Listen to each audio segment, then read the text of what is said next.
Assalamualaikum warahmatullahi wabarakatuh. Apa kabar Anda pemirsa Garuda TV? Senang di hari ini saya Eli hadir kembali menyapa Anda tentunya untuk program Rembuk Surabaya. Surabayaku, Surabayamu, Surabaya kita semua. Bulan Juni-Juli boleh dikatakan adalah bulannya pendidikan. Bagaimana kota Surabaya? Tentunya ada banyak sekali persiapan begitu ya untuk SPMB di tahun ini. Dan di hari ini saya memang bersama dengan narasumber yang benar-benar tepat. Jadi kita akan bisa dapat informasi sedetail mungkin. Ini berkaitan dengan tema kita di hari ini adalah SPMB harus mudah diakses dan juga adil. Bagaimanakah pelaksanaannya di Kota Surabaya? Kita sudah bersama dengan Komisi D DPRD Kota Surabaya, ada Ibu Ajeng Wirawati. Ibu, halo, apa kabarnya? Alhamdulillah baik. Wah, mau pendidikan ibu-ibu yang duduk di sini. Ini kayaknya saya sudah banyak sekali pertanyaan berkaitan dengan itu semua, Bu Ajeng. Tapi monggo, Ibu boleh membuka obrolan di hari ini tentang SPMB di Kota Surabaya. Berarti kita bicaranya level SD SMP ya, Bu ya. Betul. SD SMP di Kota Surabaya. Seperti apa Ibu pelaksanaannya?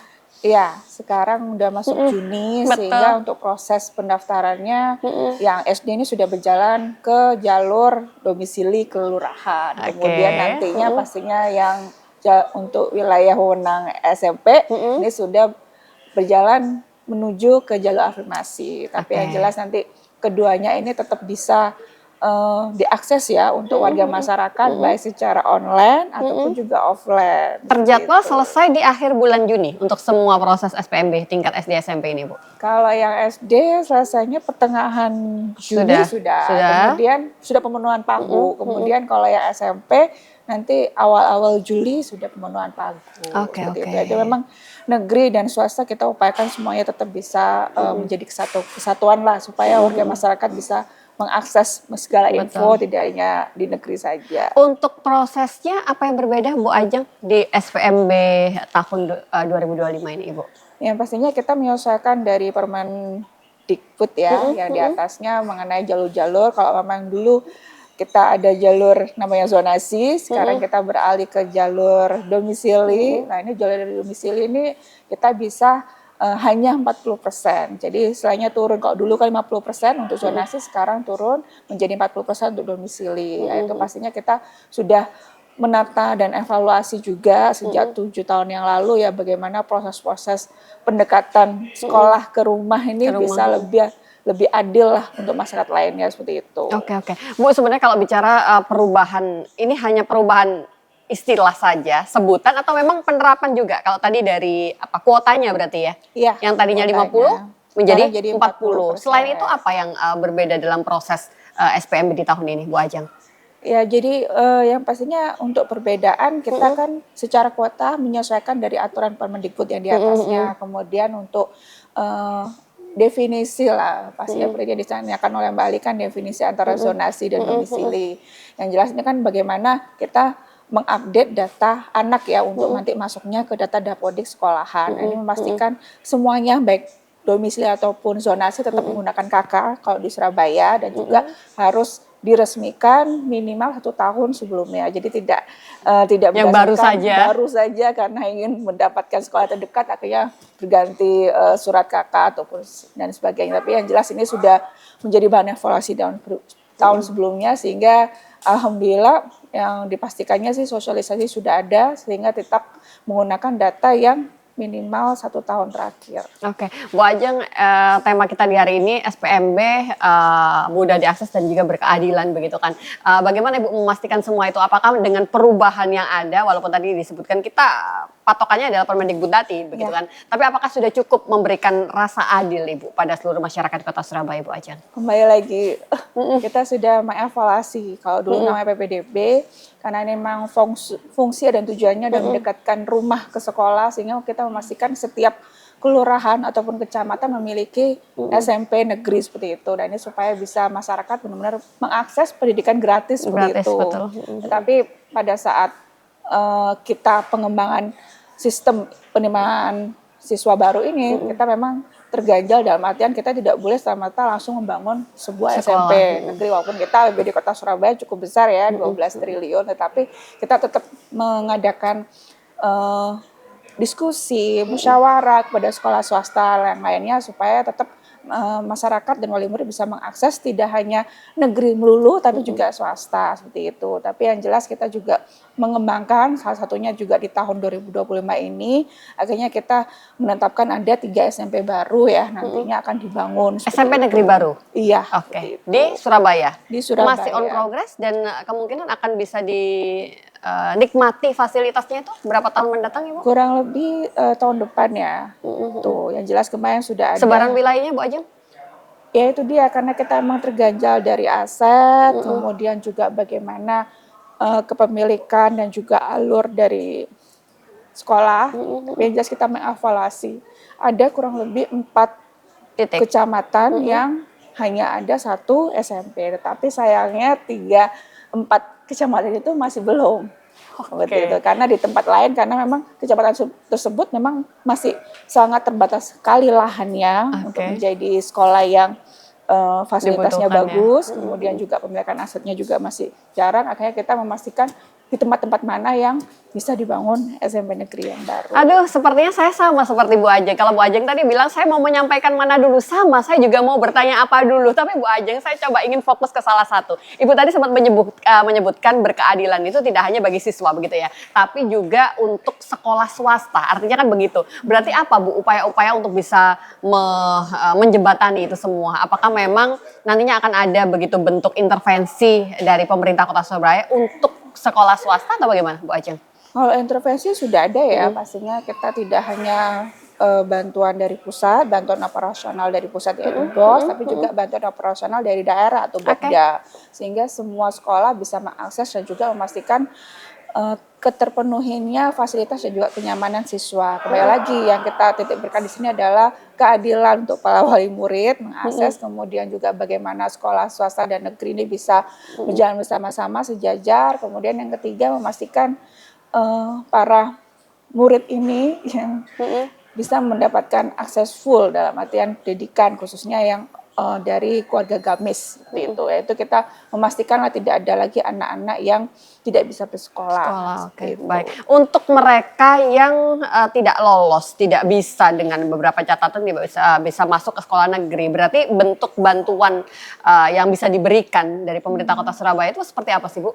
Apa saja yang bisa diterima oleh masyarakat Kota Surabaya yang tidak mampu tentunya ya? Yang gamis tadi yang Ibu sebutkan. Iya, untuk gamis kalau untuk sekolah yang pastinya kita yang ada. Swasta?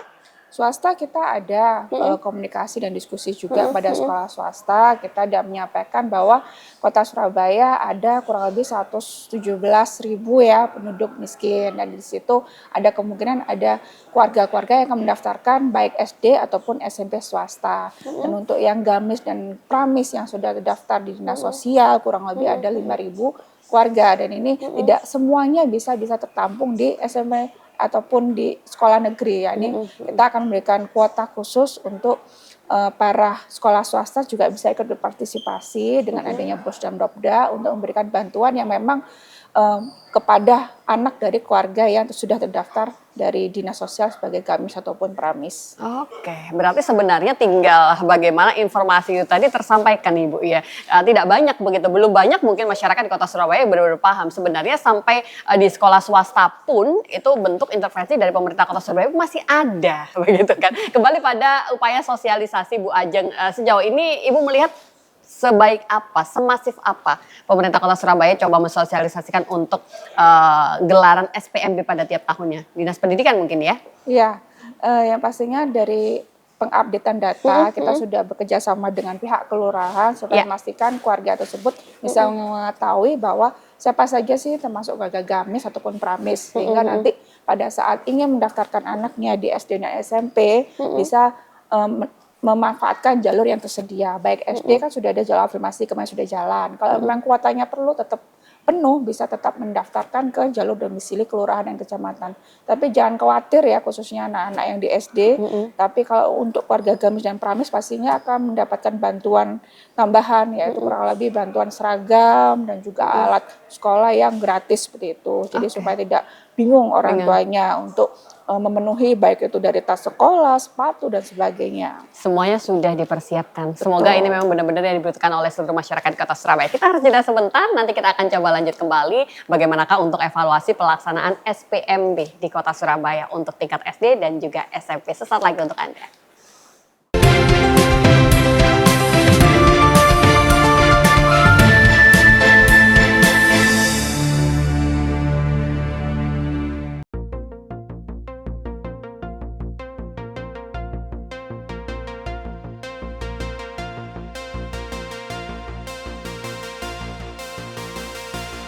Sahabat, kita bisa raih mimpi selama kita bekerja keras.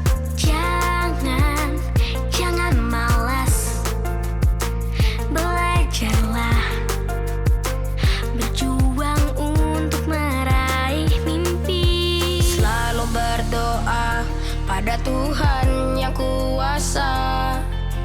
Yakinlah pasti kita bisa berprestasi. Berdirilah, berlarilah, dan kejarlah semua mimpi yang menunggumu untuk dapat kau miliki. Melangkahlah dengan pasti, yakinkanlah dalam hati semua lelahmu dan perjuanganmu kan berakhir indah, kan berakhir indah. Tetap bekerja keras, kita semua bisa meraih mimpi. Kita kuatkan tekad, yakinlah semua bisa. Bakatku, bakatmu mungkin saja beda, dan hobiku, hobimu juga tidak sama. Tetapi semangat kita harus bersama, berjuang untuk meraih mimpi yang indah. Selalu berdoa pada Tuhan yang kuasa. Yakinlah pasti kita bisa berprestasi. Berdirilah, berlarilah, dan kejarlah semua mimpi yang menunggumu untuk dapat kau miliki. Melangkahlah dengan pasti, yakinkanlah dalam hati semua lelahmu dan perjuanganmu. Berdirilah, berlarilah, dan kejarlah semua mimpi yang menunggumu untuk dapat kau miliki. Melangkahlah dengan pasti, yakinkanlah dalam hati semua lelahmu dan perjuanganmu kan berakhir indah. Berjuang untuk meraih mimpi yang indah, kan berakhir indah. Tetap bekerja keras.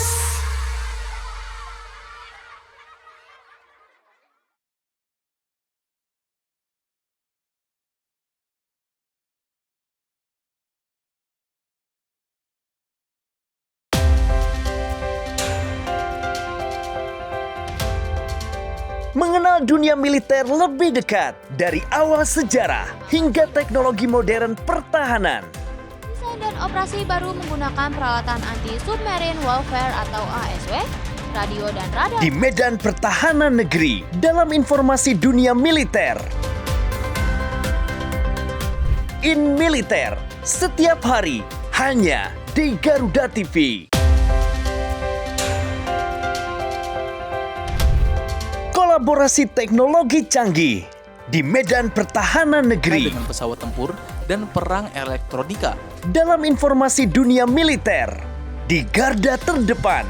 737 pesawat CN-235 kali perlengkapan senjata untuk menyerang musuh. Pertunjukan hebat dari TNI Angkatan. Garda Dunia setiap hari hanya di Garuda TV. Intip aktivitas presiden, pertemuan khusus hingga kunjungan kenegaraan. Melihat lebih dekat langkah penting menuju masa depan cerah untuk Indonesia maju. Jadilah saksi setiap langkah strategis dalam Jendela Istana. Setiap hari pukul 8:30 malam hanya di Garuda TV.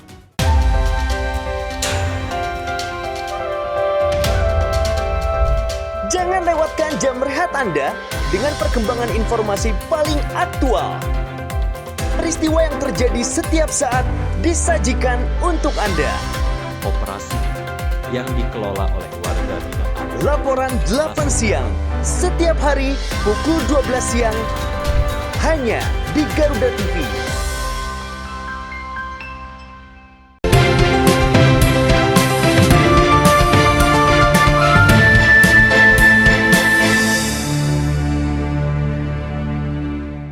Memang pelaksanaan SPMB pada tiap tahunnya itu selalu memberikan beberapa catatan. Kita juga ingin tahu bagaimanakah pelaksanaan di tahun ini untuk Kota Surabaya. Bu Ajeng, banyak yang menganggap ini momok mutan dengan beragam catatan pelaksanaan teknisnya kah, begitu kan? Atau mungkin mereka yang butuh akses lebih, artinya butuh bantuan dalam tanda kutip yang adanya keterbatasan. Ini tentunya menjadi catatan tersendiri. Tapi apa Bu hambatan yang sampai dengan hari ini ditemui pada pelaksanaan SPMB di Kota Surabaya, Bu Ajeng?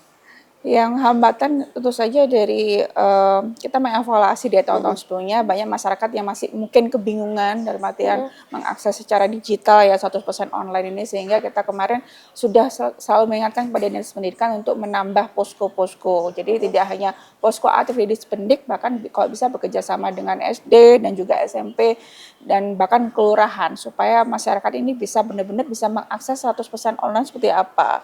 Jangan tiba-tiba ke sekolah mendaftarkan seperti zaman kita dahulu bawa map gitu. Nah, ini kan berkas semua harus dibawa. karena memang kita syarat untuk waktu memang diperhitungkan. Jadi tiba-tiba ini ada poin-poinnya ya, baik itu poin untuk SD kan ada poin usia, kemudian juga poin jarak, ada juga poin untuk waktu yang mendaftarkan. Jadi memastikan orang tua ini benar-benar bisa mempersiapkan sekolah mana sih yang dituju, baik SD ataupun SMP. Jadi tidak perlu ragu-ragu. Kalau memang sudah memilih, maka ditunggu saja di wilayahnya, di SD tersebut seperti itu. Nah, ini supaya bisa mempengaruhi tingkat lah, istilahnya tingkatan ataupun urutan dari para pendaftar seperti itu. Sebenarnya posko bantuan tuh ada ya Bu ya, berarti kalau dari penjelasan Bu Ajeng. Artinya ketika masyarakat ada kesulitan mengakses begitu kan, karena ini adalah pendaftarannya full online, itu bisa datang ke beberapa lokasi begitu. Posko harus dibuka, bahkan kemarin pada saat libur cuti bersama itu poskonya harus tetap aktif. Karena ini kita namanya pendaftaran online kan hanya terbatas ya, seperti jalur afirmasi ataupun domisili kan hanya 2 hari. Nah 2 hari ini bagaimana mereka mengakses, kebingungan dan sebagainya, mereka saya arahkan untuk segera langsung ke posko. Itu di semua sekolah?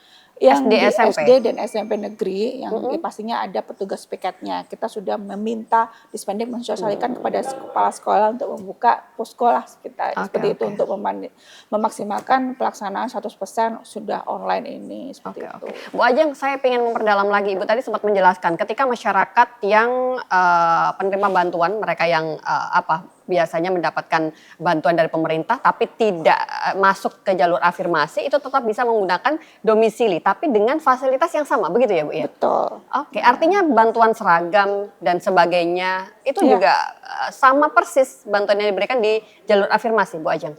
Iya, jadi memang beberapa kemarin kita juga hasil evaluasi juga bersama Komisi D bahwa banyak wali murid itu merasakan ketakutan dan juga bingung kalau mamanya kita sudah melewatkan jalur afirmasi seperti itu, apakah jalur domisili istilahnya tuh gamis dan pramis kita akan hilang seperti itu kan. Tapi ternyata tidak, kita sudah berkolaborasi dan bersinergi dengan dinas sosial. Jadi jangan khawatir untuk para keluarga gamis dan pramis, walaupun nanti sudah diterima ya di jalur domisili tidak afirmasi, maka tetap bisa mendapatkan bantuan.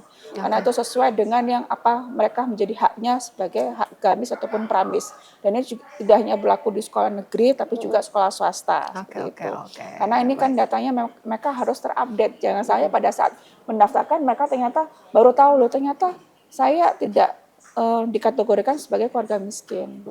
Padahal sebelum-sebelumnya atau minimal 6 bulan sebelumnya ini ada pendataan khusus dari Dinas Sosial supaya memastikan segala intervensi pemerintah kota sesuai ataupun tepat sasaran kepada keluarga yang membutuhkan seperti itu. Sehingga perlu juga peran aktif dari masyarakat khususnya dari Pak RT, Pak RW supaya memastikan warga tersebut bisa benar-benar terdata. Data Pramis Gamis itu bisa diupdate kah sebenarnya Bu? Artinya ketika ada perubahan secara ekonomi itu mereka bisa bergulir, artinya yang sudah membaik bisa keluar, yang sedang butuh bisa masuk, begitukah secepat apa pergantiannya Bu Ajeng? Kita ada musyawarah kelurahan, jadi setiap kelurahan di kota Surabaya minimal awal bulan ya, sehingga pertengahan bulan tuh ada musyawarah dengan para RW dan juga para tokoh masyarakat LPMK setempat supaya memastikan penurunan keluarga miskin, karena intervensi di kota Surabaya tidak hanya untuk pendidikan saja, tapi juga untuk contohnya pelatihan, kemudian juga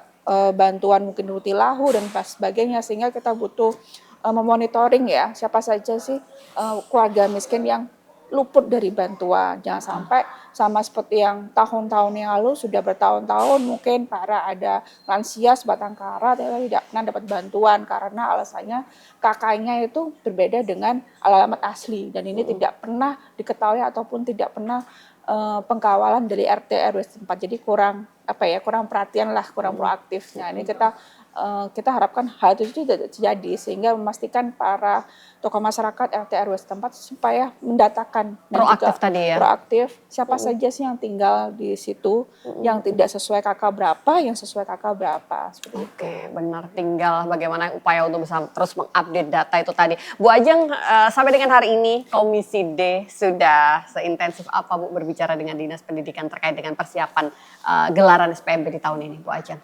Ya, kita juga melihat ya, posko yang kemarin juga kita sudah memastikan buka kurang lebih jam 8 sampai jam 4 sore supaya wali murid itu yang kebingungan mungkin dalam artian itu mengakses datanya supaya segera masuk ke ataupun mengunjungi posko setempat. Kalau umpamanya bisa ataupun tidak mampu bisa langsung lewat WA call center. Itu. Jadi kita memastikan warga ini bisa benar-benar merasa berkeadilan dan juga transparansinya. Jangan sampai masyarakat sama seperti yang lalu-lalu menuduh ya, ataupun merasa kurang adil untuk padahal kita sudah membuka segala akses masyarakat untuk monggo lah kalau berkomunikasi ayo kita membuka jalur-jalur dan juga sesuai dengan kemampuan. Karena SD semuanya pasti katanya mau masuk negeri seperti itu, tapi padahal di kota Surabaya ada ratusan SD juga yang swasta dan itu mereka juga banyak menawarkan untuk istilahnya tuh kurikulum yang berbeda dan juga lebih baik seperti itu dalam artian keagamaan ataupun bahasa ataupun bahkan olahraga seperti itu. Dan juga yang SMP itu kemarin kita juga selalu dipermasalahkan SMP di kota Surabaya kurang, hanya 63 SMP negeri padahal kita kebutuhannya lebih, harusnya 154 kelurahan tuh ada semuanya per satu SMP. Tapi kembali lagi ini kan tergantung dari masyarakat ya, punya ide ataupun visi misi untuk menyuarakan anaknya di mana seperti itu. Jadi kita contoh nih di satu kecamatan ini hanya ada satu SMP negeri seperti itu. Nah, ini ternyata di situ kalau kita survei kebutuhannya tidak terlalu banyak karena itu sudah banyak sekolah swasta yang mungkin sudah sesuai dengan kebutuhannya. Dan kembali lagi untuk persebaran penduduk kan tidak tentu semuanya sama. Ada juga Surabaya Utara pastinya lebih padat dibandingkan Surabaya Timur seperti itu. Bu, kembali kalau tadi berarti ketika ada di satu wilayah begitu kan kebutuhan mereka yang harusnya masuk sekolah negeri, entah itu butuh intervensi tadi begitu ya karena pengen masuk negeri atau kebutuhan lainnya itu tapi jumlah tidak memenuhi, berarti tetap ya solusinya adalah masuk sekolah swasta tadi ya Bu Ajeng. Atau ada solusi lain yang coba ditawarkan oleh pemerintah Bu Ajeng? Kalau untuk SMP memang harus dibatasi karena kita dari aturan Permendikbud maksimal rombelnya adalah kurang lebih 32 per rombel, sehingga kalau lebih dari situ maka akan mendapat sanksi dari kepala sekolah. Ini memang suatu upaya ya supaya memastikan keselarasan antara pendidikan negeri dan swasta. Jadi semuanya harus benar-benar terawasi dari data Dapodik itu supaya nanti jadi pelaporan baik kurikulum dan datanya supaya nanti menjadi evaluasi juga. Karena fungsi dari PPDB ataupun SPMB ini kedepannya adalah pemerataan. Bu, suara teman-teman MKKS seperti apa sih? Saya sedikit ingin menyinggung karena beberapa saat lalu tahun kemarin saja mereka kan masih banyak yang berteriak. Artinya nasib kita seperti apa? Kita ini seperti kadang murid juga sudah hampir habis dan sebagainya karena memang jumlahnya yang sangat sedikit. Bagaimana untuk tahun ini? Adakah update terbaru Bu Ajeng? Ya, kita minta terus di Dinas Pendidikan supaya mengajak komunikasi dengan MKKS ke sekolah swasta. Jangan sampai ada celah ataupun lubang di antara keduanya yang bahkan menimbulkan ketidakcocokan ataupun perselisihan seperti itu. Tapi yang jelas kita mengevaluasi. Kadang-kadang ya evaluasi dari tahun yang lalu lah SPMB. Kita ada sekolah swasta yang pada saat PPDB atau yang zaman dahulu itu sudah ditutup ya pembangunan panggungnya, ternyata dari pihak wali murid menarik datanya. Nah, ternyata info tersebut kurang seluruhnya diinfokan. Dikiranya sekolah swasta tersebut wali murid itu menarik datanya untuk dimasukkan sekolah negeri. Ternyata padahal sekolah swasta antara sekolah swasta. Jadi memang kembali lagi kita tetap mengingatkan pada Dinas Pendidikan, tetap pada pemenuhan pagu, kita tetap menjaga transparansi dan juga kepastian dari wali murid supaya kalau memang sudah pas terakhir ya kalau umpamanya SD sudah benar-benar tutup gitu ya. 16 Juni kalau yang SMP negeri tanggal 7 Juli maka ya sudah nanti yang fokus yang untuk kita membantu bagaimana kinerjanya sekolah swasta seperti itu. Nanti kita arahkan baik itu sekolah yang keluarga gamis yang belum dapat sekolah, kita akan arahkan untuk masuk kuotanya sekolah swasta yang gamis dan pramis. Oke, baik. Nanti kita akan coba lanjut kembali. Ibu, masih ada banyak hal yang ingin kita gali dari narasumber kita di hari ini. Tapi kita harus jeda sebentar dan pastikan Anda tetap bersama dengan kami.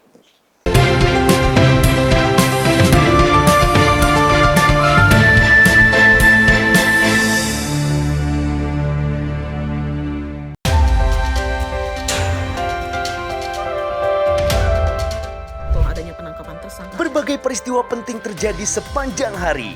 Berita faktual dan mendalam yang menjadi sorotan. Kami rangkum untuk menutup aktivitas Anda. Pokok dan penting itu sebagian. Saksikan laporan 8 malam setiap hari pukul 10 malam. Hanya di Garuda TV.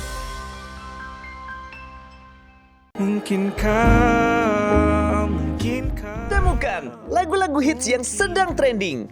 Update playlist musik penyanyi favoritmu yang pastinya gak bakalan ketinggalan.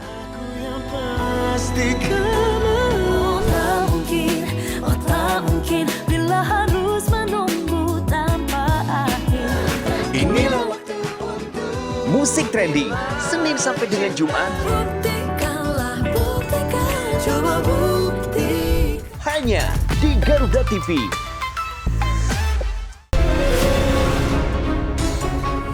Ketika bangsa kita menghadapi tantangan besar, hanya persatuan yang menjadi kunci utama.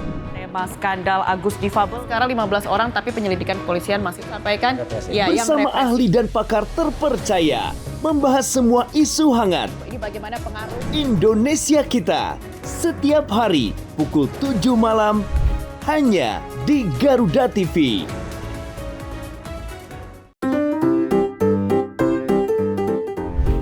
Semua yang lucu ada di sini. Dan pastinya bikin weekend Anda makin seru. Yang dijamin bikin ketawa.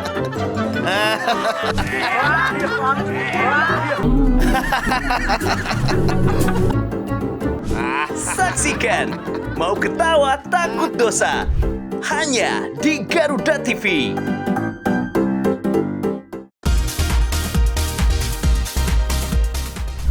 Sajian informatif mengenai ragam fakta unik dari seluruh penjuru dunia. Mengulas berbagai fenomena menarik dan langka yang kaya akan wawasan. Pengetahuan dan humaniora, Oxford University awalnya justru dibuat karena desainnya yang transparan, para pengunjung yang menginap di sana. Info Miss Wow hanya di Garuda TV.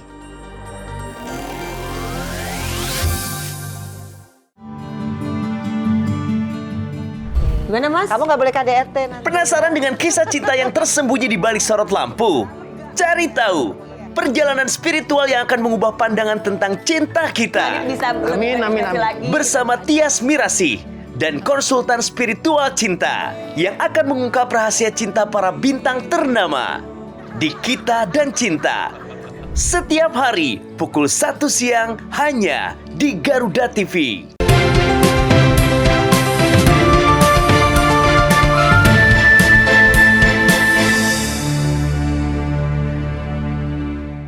Ya, baik. Di segmen ini saya pengen ajak Bu Ajeng untuk menjawab masalah transparansi, Ibu. Banyak, walaupun tadi pengennya berkeadilan untuk semua, pengennya semua masyarakat juga turut mengawasi begitu kan. Tapi ada begitu tetap yang merasa kok sepertinya proses dalam SPMB ini tiba-tiba muncul, tiba-tiba mereka lolos, tiba-tiba ini tidak lolos begitu kan. Transparansi seperti apa, Ibu, untuk terus mengupayakan itu? Iya, jadi kita meminta terus Dinas Pendidikan untuk menambah fasilitas dalam aplikasi ataupun website tersebut. Jadi ada segala info, contohnya kalau kemarin pada tahun yang lalu validasi ini hanya mengambil PIN saja, tapi sekarang sudah ada terlihat di websitenya baik SD ataupun SMP yang diambil PIN-nya ya, bisa terlihat untuk validasi untuk mutasi berapa, prestasi berapa, kemudian juga domisili berapa, sehingga mereka juga warga masyarakat, wali murid yang mendaftarkan ke SMP ini bisa mengerti kurang lebih berapa sih yang saingan ya begitu ya di jalur-jalur tersebut seperti itu ya. Ini kita juga memastikan kadang warga kan juga mencoba, kemudian kadang-kadang pastinya ada yang berhasil, ada yang tidak berhasil. Yang tidak berhasil pasti kan mencari jawaban, dan kita juga meminta Dinas Pendidikan juga mampu memberikan jawaban secara transparansi. Kalau memang contohnya waktu 2 tahun yang lalu ya, prestasi kan tidak dibatasi untuk penilaian waktu, sehingga kebanyakan pada saat jalur prestasi warga itu mendaftarkan dengan jalur SMP, betul, nilai-nilai babonnya tuh baru keluar pada saat di hari ketiga. Akhirnya kita evaluasi dipadatkan saja, bagaimana kalau jadi 2 hari saja, kemudian waktu menjadi poin penilaian, akhirnya sekarang masuk menjadi poin penilaian, dan ini memang sudah masuk dalam surat keputusan wali kota bagaimana teknis ataupun tata cara dari SPMB supaya memastikan warga ini bisa mengetahui cara mendaftar seperti apa, kemudian juga posko ini bisa menginfokan teknisnya seperti apa, dan juga memang sudah dilindungi dan memastikan tepat sasaran sesuai dengan SK dari wali kota. Jadi kita pastinya tidak akan menghalangi para wali murid dan juga pasti kita merasa ingin masuk ke sekolah yang dituju, sekolah yang diimpikan, tetapi kita kembali lagi bahwa prosesnya memang ada tata cara, tidak hanya jalur domisili ataupun zonasi, bahwa jalur prestasi juga bisa. Prestasi juga sekarang ada berbagai macam. Kalau dulu akademisi lewat rapot, kemudian non akademisi dari piagam, ini kita juga mengevaluasi ada juga untuk jalur penghafal Quran. Jadi memastikan semuanya baik penilaian anak ya, tidak hanya akademis tapi juga moralnya kita juga ikutkan supaya anak-anak yang sebagai penghafal Quran ini bisa mendapatkan jatah ataupun privilege ataupun jalur lainnya lah supaya bisa lebih mudah masuk ke SMP negeri. Kalau untuk domisili, Ibu, ini kan boleh dikatakan jalur yang paling favorit begitu ya, jalur domisili ini tetap masih hanya prioritasnya adalah jarak atau TKA yang sempat digaungkan itu juga menjadi pertimbangan tersendiri, Bu Ajeng? Iya, kemarin pada saat awal tahun ini ya, kita Komisi D sempat dipertemukan dengan Komisi 9 DPR RI. Kita menyampaikan beberapa poin yang kita harus evaluasi dari sistem PPDB. Salah satunya adalah banyak warga masyarakat yang menginginkan poin prestasi itu adalah menjadi kuota yang dilebihkan dibandingkan kuota untuk jalur lainnya seperti itu. Sehingga kemarin kita menyampaikan bagaimana kalau dilebur saja. Jadi dalam artian dilebur ini di kuota domisili itu ada juga syarat untuk poin untuk prestasi ataupun poin untuk rapot. Artinya levelnya lebih tinggi mana nih antara jarak dan juga rapot untuk seleksinya di jalur domisili? Tahun ini tetap untuk domisili tetap tidak ada menyangkut pautnya dengan sistem untuk nilai tadi ya. Nilainya hanya fokus ada jalur prestasi. Oke. Nah ini salah satunya kita akhirnya kemungkinan dari Komisi 9 dan juga senasional dari Menteri kemarin menginfokan nanti akan adakan lagi TKA seperti ya. Betul, Tes itu sudah mulai kemampuan digaungkan akademik. kan ya. Dan untuk tahun ini pastinya kan tingkat SMA, tapi tidak mempengaruhi untuk rapot ya. Tapi untuk jenjang SD dan SMP kemungkinan tahun 2026. Tapi yang jelas kita dari Komisi D dan juga Dispendik kita memastikan kesiapannya ya. Karena kalau dulu kita adanya kan ANBK ataupun asesmen nasional. Asesmen nasional ini kan kalau dulu kan basis komputer, jadi kita memastikan segala fasilitas ya, baik di negeri dan swasta ini siap dengan TKA. Kalau memang nanti akan menggantikan asesmen nasional. Berarti sebenarnya kita ini kalau bicara soal ritmenya pendidikan itu selalu ganti menteri, ganti aturan. Memang sebenarnya boleh dikatakan semua upaya tadi dilakukan untuk bisa memperbaiki sistem kita kan ya Bu ya. Tapi kenyataannya ada banyak hal yang lepas, ada banyak hal yang belum tersosialisasikan secara maksimal kepada masyarakat. Nah, upaya dari pemerintah kota untuk bisa menjembatani itu semua bagaimana Bu Ajeng yang Ibu lihat di kota Surabaya dengan banyaknya perubahan yang terjadi ini?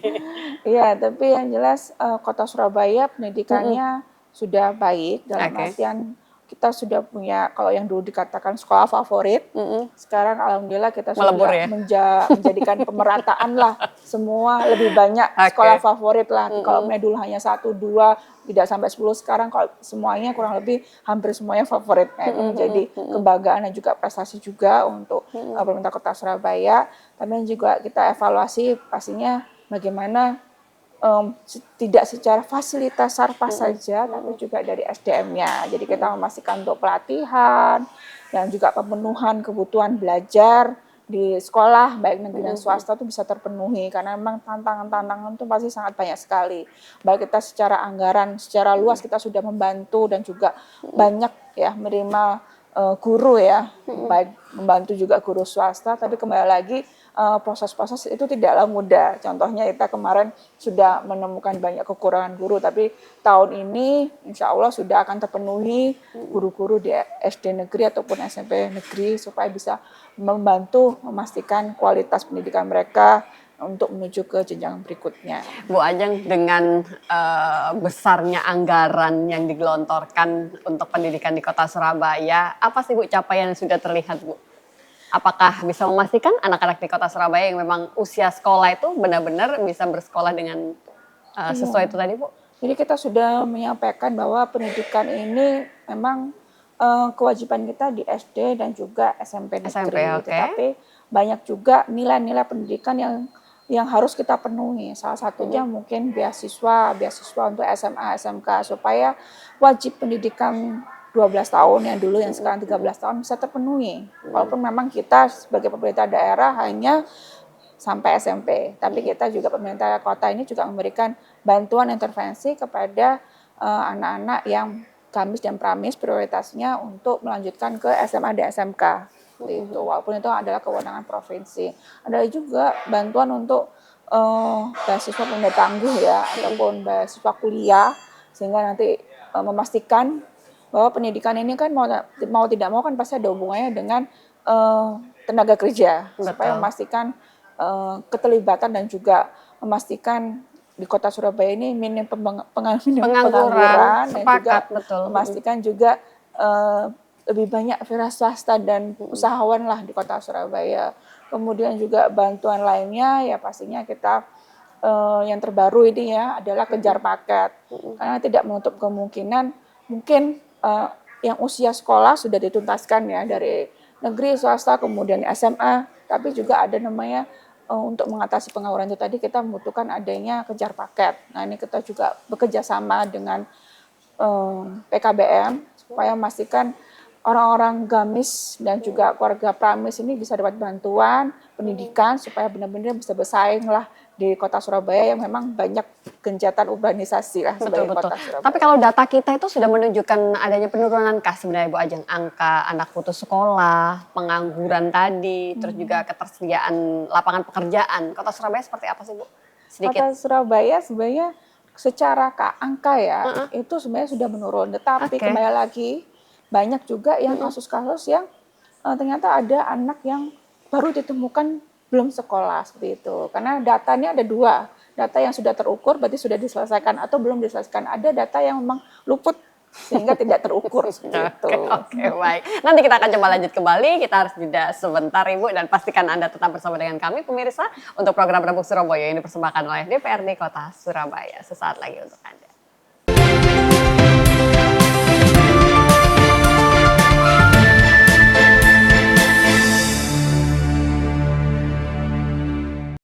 Yang baru di Garuda TV.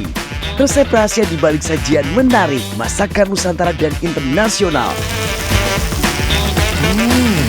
Untuk menambah resep hidangan di rumah Anda.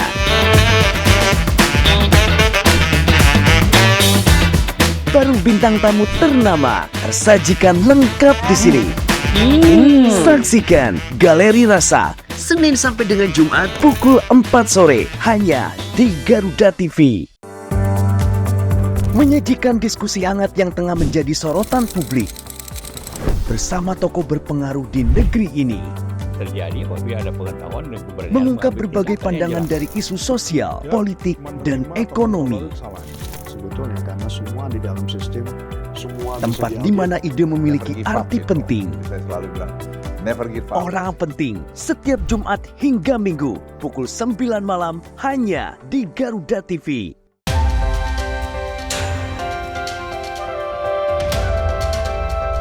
Yang pertama dan paling hangat, informasi yang menemani Anda memulai ragam aktivitas.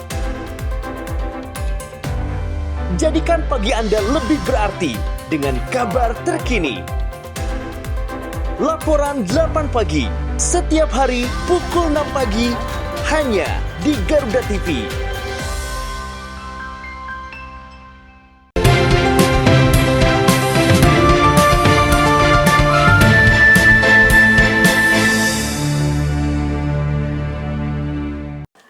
Kali ini kita akan coba mengajak tamu kita, Bu Ajeng dari Komisi D DPRD Kota Surabaya untuk bisa mendengarkan begitu ya. Saya ingin dengar pendapat beliau tentang putusan MK ini yang memutuskan SD SMP swasta dan negeri itu gratis, Ibu. Jadi bukan cuma yang negeri aja, swasta pun juga. Seperti apa Ibu memberikan penjelasan ini semua, Ibu? Iya, jadi Kabar baik sebenarnya ya? Iya.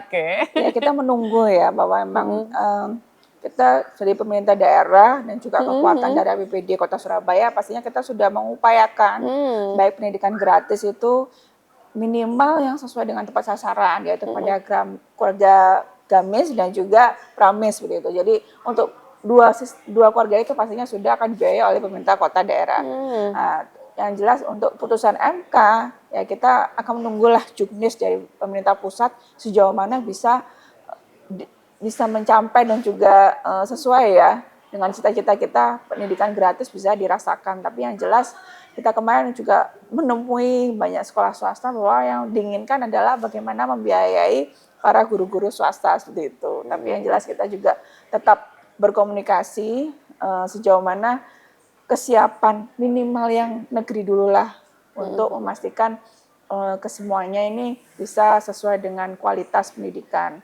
Sejalan dengan kita mengevaluasi siapa saja sih sekolah yang menerima BOS atau menerima Popda itu yang ada di Kota Surabaya dan sejauh mana mereka sudah bisa memberikan bantuan ya intervensi kepada warga Kota Surabaya. Dan ini kita kemarin sudah menemukan ada kurang lebih 10 ya sekolah yang tidak mau menerima BOS ataupun Popda seperti itu karena sudah merasa mampu untuk membiayai pendidikan anak-anaknya seperti itu. Dan ini kita pastinya juga menunggu juknis sejauh mana nih apakah bisa diaplikasikan di Kota Surabaya. Secara naungan mungkinkah itu terjadi, Bu? Artinya sekolah negeri dan juga swasta sama-sama gratis. Itu sangat memungkinkankah sebenarnya, Ibu?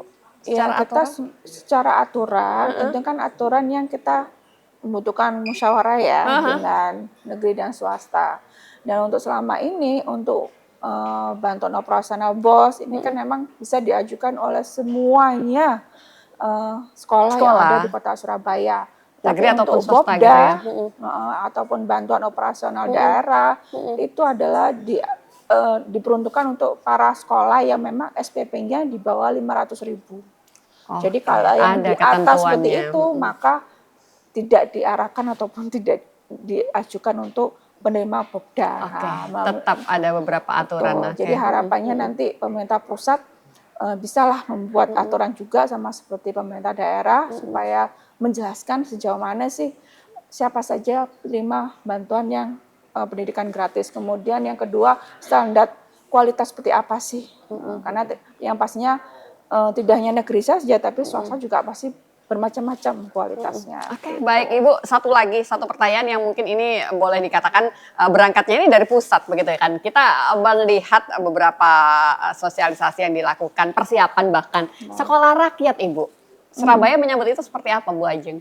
Ya, sekolah rakyat sangat dibutuhkan ya oleh Kota Surabaya, dan kita memang kemarin sudah mengajukan, ayolah Kota Surabaya menyediakan sekolah rakyat. Tapi memang Konsepnya gimana sih, Bu? karena terkendala dari aturan dari pusat membutuhkan kurang lebih 5 hektar ya untuk lahannya. Nah, ini Kota Surabaya kan kita mau bikin SMP negeri aja kita kesusahan mencari tempat apalagi mencari lahan yang sebesar 5 hektar ya. Nah, yang jelas ini keterbatasan ini kita meminta ya dari Komisi D meminta pada pemerintah kota melakukan sinergi pada pemerintah pusat sejauh mana supaya bisa dilaksanakan di Kota Surabaya, tetapi tidak terkendala dengan aturan pemenuhan lahan tersebut. Itu konsepnya seperti apa sih Bu? Siapa yang nantinya berhak untuk bisa memanfaatkan fasilitas sekolah rakyat itu? Jadi sekolah rakyat ini kan memang ada kurikulum berbeda, dan ini Apa yang berbeda, Ibu? dari SMP dan juga SMA. Dalam artian ya kurikulumnya sudah langsung ikut ke atas ya. Kalau selama ini kan kita kurikulum kan ada yang kurikulum nasional, kurikulum berbasis keagamaan. Nah, ini pastinya ada adaptif sendirilah dari sekolah rakyat karena mereka berfokus pada wirausaha atau vokasi karena memang mereka targetnya pada keluarga miskin yang dari desil 1 dan desil 2. Jadi yang sangat-sangat dikategorikan untuk sebagai keluarga prioritas keluarga miskin. Gitu. Jadi upayanya mereka tidak hanya melulu mengenai akademis sih, tapi itu juga bagaimana mereka bisa menggali potensi untuk kewirausahaan ataupun skill-skill lainnya. Itu yang berbeda. Oke, kita nantikan semoga untuk pelaksanaan sekolah rakyat di Kota Surabaya ini sudah mulai ada banyak sekali progres yang positif. Bu Ajeng, di segmen yang keempat ini kita juga ingin tahu mungkin ada beberapa poin lainnya selain masalah pendidikan SPMB begitu ya di Kota Surabaya. Apa mungkin ada beberapa permasalahan Bu yang sempat dibahas di Komisi D atau pada saat Ibu reses atau apa? Kita kemarin pada saat sebelum pelaksanaan SPMB kita memastikan Dinas Pendidikan mempersiapkan data-data gamis dan pramis supaya semuanya baik sekolah negeri dan swasta khususnya yang jenjang SMP bisa terpenuhi dan tidak ada lagi kasus putus sekolah. Itu. Kemudian yang kedua memastikan sosialisasi ya kepada warga masyarakat khususnya juga bekerjasama dengan kelurahan dan kecamatan supaya sinergi dengan wilayah swasta wilayahnya seperti itu supaya warga ini bisa mengetahui secara full ya. Memang kadang-kadang wali murid itu ada yang mungkin sibuk dengan pekerjaannya akhirnya tidak sempat mengetahui siapa saja sih yang sekolah swasta yang bisa ada di wilayah situ sehingga butuh pemerintah hadir dan juga memastikan siapa saja sih yang di range wilayah itu. Karena kita fokusnya ke depan lagi adalah mendekatkan rumah tinggal ke sekolah. Oke, baik. Kalau untuk kabar kesehatan, adakah yang terbaru Bu di Kota Surabaya sedikit di segmen ini? Iya, untuk kesehatan yang jelas kita kemarin dari pusat adanya himbauan untuk bahaya ataupun kekhawatiran COVID-19 ya. Yang jelas kita juga mengingatkan tidak hanya di sektor pendidikan saja, tapi juga sektor tenaga kerja dan lainnya tetap bisa mengecek dan juga memastikan sosialisasi PHBS kembali ataupun pemakaian masker 5M kembali. Kemudian juga yang kedua bagaimana TB ya, TB ini kan juga penyakit pendular supaya menghimbau juga para tenaga kerja ataupun perusahaan ataupun tempat lainnya juga bisa bekerja sama dengan klinik setempat ataupun rumah sakit setempat untuk rutin mengadakan pemeriksaan kesehatan supaya meminimalisir penyakit menular yang ada di Kota Surabaya. Baik, dengan beragam upaya tadi semoga memang benar-benar bisa lebih tertata lagi begitu ya, baik untuk pendidikan dan juga kesehatan di Kota Surabaya. Kita masih akan coba lanjut begitu ya, kita jeda sebentar dan nanti di segmen yang terakhir kita akan dengarkan kembali begitu kan runtutan atau juga poin-poin penting dari apa yang sudah disampaikan oleh tamu kita di hari ini. Kita jeda sebentar dan pastikan Anda tetap bersama dengan kami pemirsa.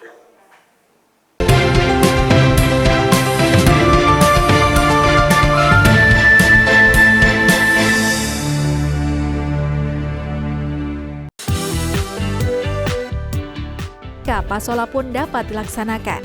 Ngulas ragam fenomena menarik dari penjuru dunia. Mengulik 5 informasi yang dapat menambah wawasan. Dan 5 aksi viral ada di sini. Tunggu mangsanya, udang mantis juga biasa kan kalau saat ini kecantikan wanita Korea yang cukup besar. Kabarnya viral. Hanya di Garuda TV.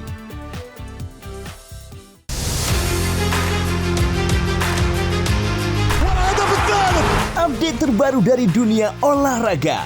Dapatkan semua berita olahraga terkini dari nasional dan internasional. Bahkan beberapa di antaranya setelah mendapat waktu istirahat dan jauh Ikuti dari analisis tajam dan rekap momen epik. Saksikan Sport 8 setiap hari hanya di Garuda TV.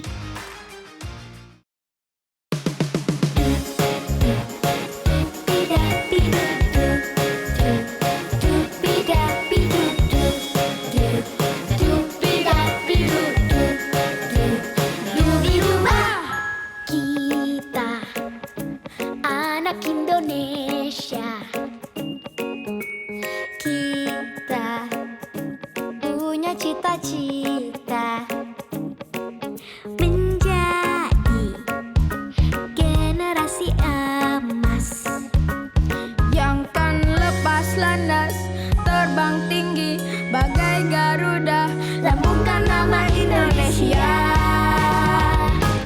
Mari kita bernyanyi, mari kita menari, tunjukkan bakat kita di panggung gembira anak Indonesia. Mari kita menjadi talenta terbaik, bagai bintang emas berkilau di panggung gembira anak Indonesia.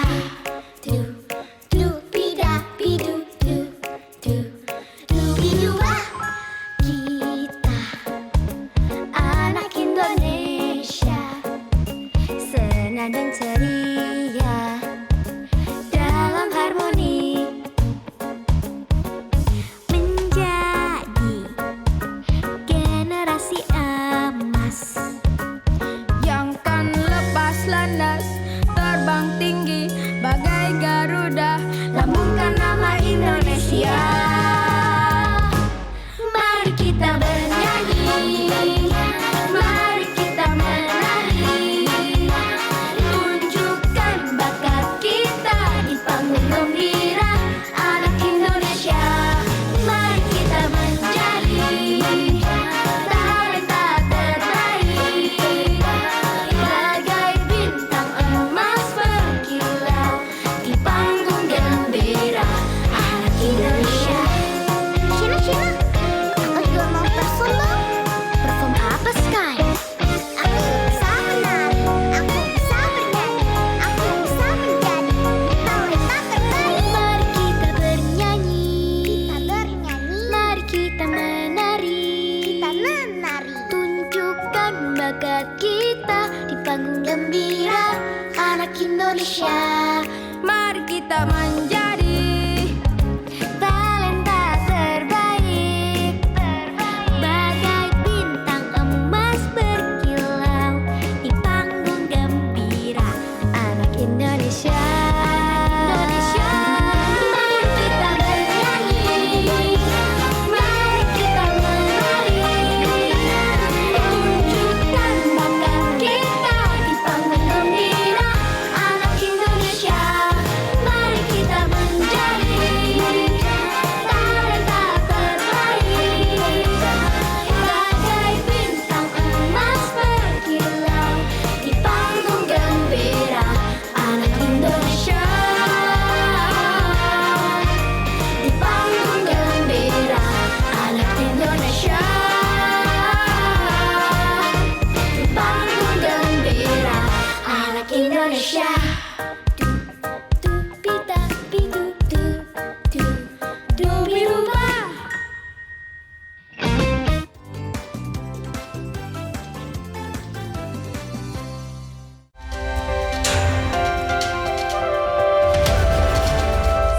rahasia yang belum terungkap seputar teknologi militer. 2007 dan melakukan penerbangan Marinir pertamanya. Amerika Serikat pada Juni Temukan fakta unik di balik rancangan alutsista yang paling canggih.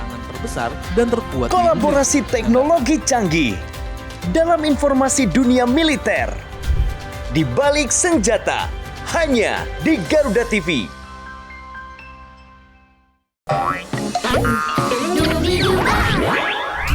Nikmati akhir pekan ceriamu sambil belajar, bermain, dan bernyanyi dengan gembira.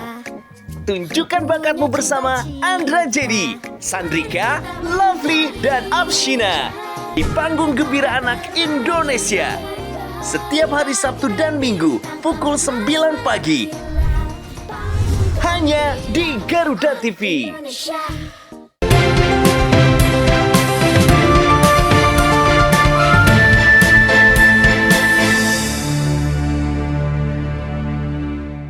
Terima kasih Anda yang masih bersama dengan kami pemirsa, dan kita masih bersama dengan Ibu Ajeng dari Komisi D DPRD Kota Surabaya. Ibu, monggo closing statement apa poin-poin penting termasuk pesan yang harus mungkin kita dengarkan bersama di sini. Silakan Ibu.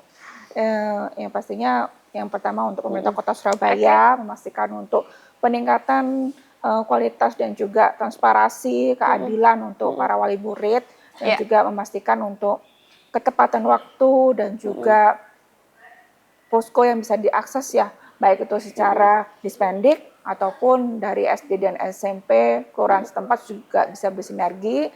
Kemudian juga memastikan kolaborasi dengan sekolah swasta supaya memastikan keselarasan berjalan keduanya antara negeri dan swasta. Kemudian juga yang pastinya kepada wali murid, saya mendoakanlah sesuai masuk dengan jalur yang diinginkan dan sekolah yang diinginkan.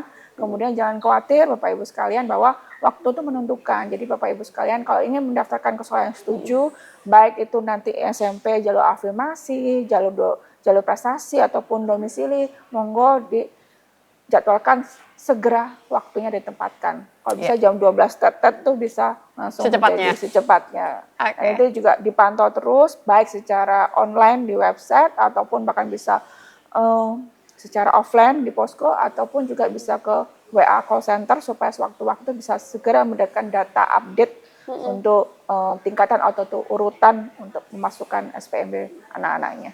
Baik, insya Allah semoga pelaksanaan SPMB di Kota Surabaya di tahun ini berjalan dengan lancar Ibu. Jadi benar-benar mudah diakses dan juga memberikan keadilan bagi seluruh masyarakat di Kota Surabaya. Terima kasih sekali Bu Ajeng sudah bersama kita di hari ini.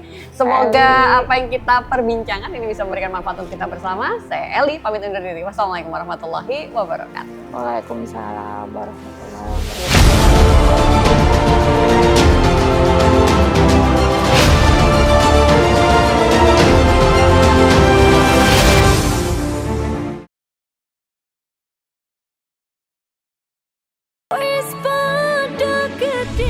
Update seputar lagu dan penyanyi hits dangdut Indonesia. Info menarik di balik album terbaik penyanyi hits dangdut. Cinta, panjatkan doa pada yang kuasa. Bayar hutang hari ini, janji bayar bahwa aku mencintaimu. Dangdut Gemoy hanya di Garuda TV.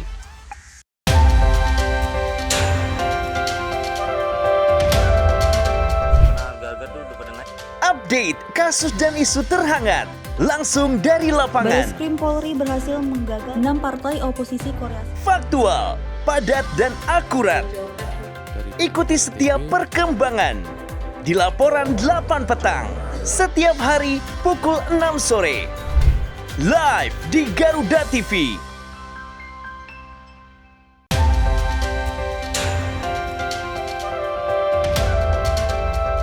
Yang pertama dan paling hangat, informasi yang menemani Anda memulai ragam aktivitas. Jadikan pagi Anda lebih berarti dengan kabar terkini. Laporan 8 pagi, setiap hari pukul 6 pagi, hanya di Garuda TV.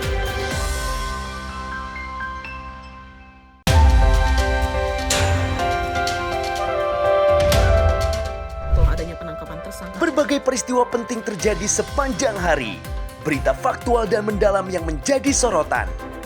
Kami rangkum untuk menutup aktivitas Anda. Pokok dan penting itu sebagian. Saksikan laporan 8 malam setiap hari pukul 10 malam. Hanya di Garuda TV.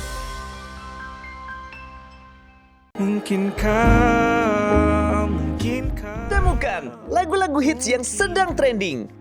Update playlist musik penyanyi favoritmu yang pastinya gak bakalan ketinggalan.